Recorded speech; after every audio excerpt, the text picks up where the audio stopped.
You hear it all the time. I'm done with church. I don't really need to go to church, my relationship with God is personal. I've had it with organized religion. The church is a man-made invention, not God's idea. I completely understand why a growing number of people are bailing on church.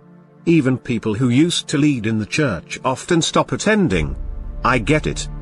The church is far from perfect, life is complex. There are growing options. And the postmodern mind distrusts most things organized or institutional. But as trendy as the idea of writing off the church may be, it's a mistake. While writing off the church passes as sophisticated thinking, it's actually the opposite. People argue the idea of church isn't even biblical. So let's start with the basics. First, if you're a Christian, church is not something you go to. It's something you are. You can't disassociate from church as a Christian any more than you can disassociate from humanity as a person. You don't go to church. You are the church. Second, the church was not a human invention.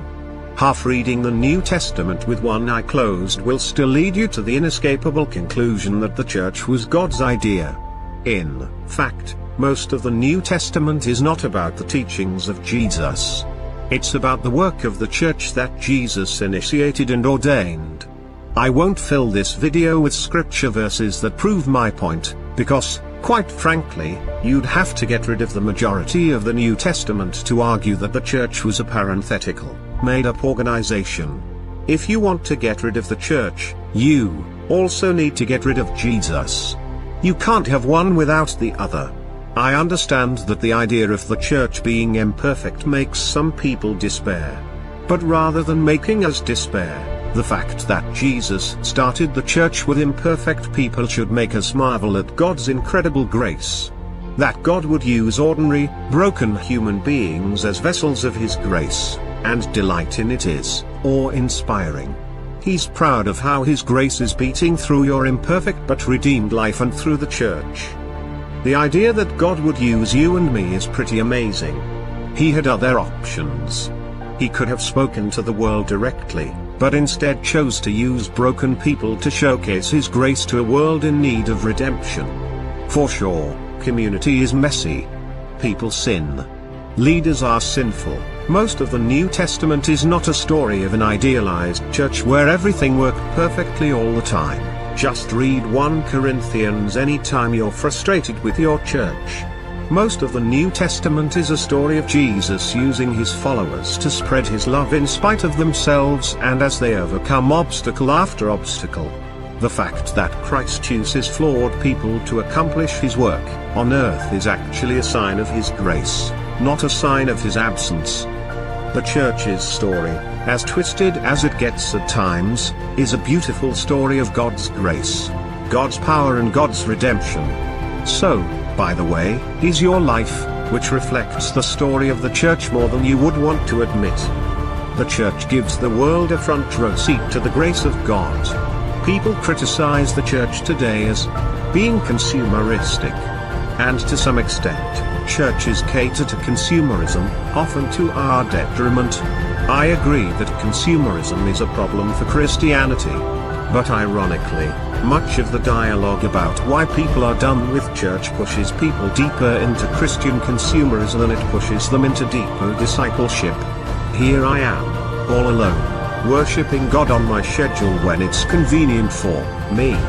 Listening to a podcast of your favorite preacher while you're at the gym or on the back deck and pushing 3 of your favorite worship songs through your earbuds does not make you a more passionate Christ follower. It usually makes you a less effective one. Disconnecting yourself from community is actually less faithful than connecting yourself to a flawed community. If you think their church today isn't enough, and arguably, we need to reform it, then do what the early Christians did. If you want a more biblical church, don't gather weekly, gather daily. Before dawn. Get up before the sun rises to pray together with other Christians before you go to work. Be willing to lose your job, your home, your family and even your life because you follow Jesus. Then you'll be more authentic.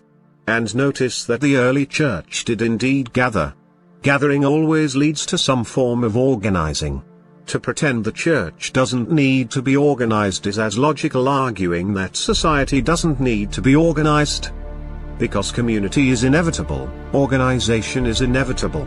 Our ability to organize and to accomplish more together than we can alone is one of the crowning achievements of humanity, and our ability to work together makes Christian effort far more effective.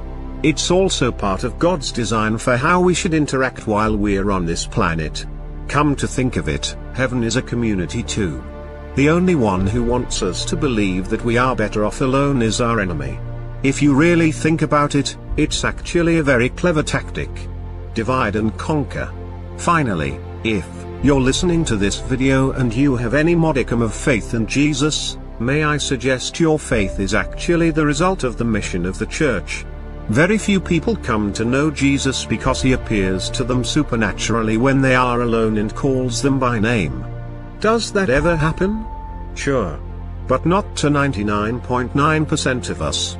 Almost all of us who follow Jesus have had our lives changed by a flawed body called the church that Jesus so passionately loves and calls his own. Think about that. Do we need more churches? Yes. Do we need more humble churches? We do. We need authentic, transparent leadership? Absolutely. Does the church need to change? Without a doubt. The church needs continual reformation and transformation. So what will the future look like? Will we gather in quite the way we do today in the future? In some ways yes, in others, no. Hopefully we gather more frequently and work through our differences at a deeper level and impact our communities more powerfully. But regardless of how the church gathers in the future, we will gather. We need to gather. We Christians need each other, probably now more than ever.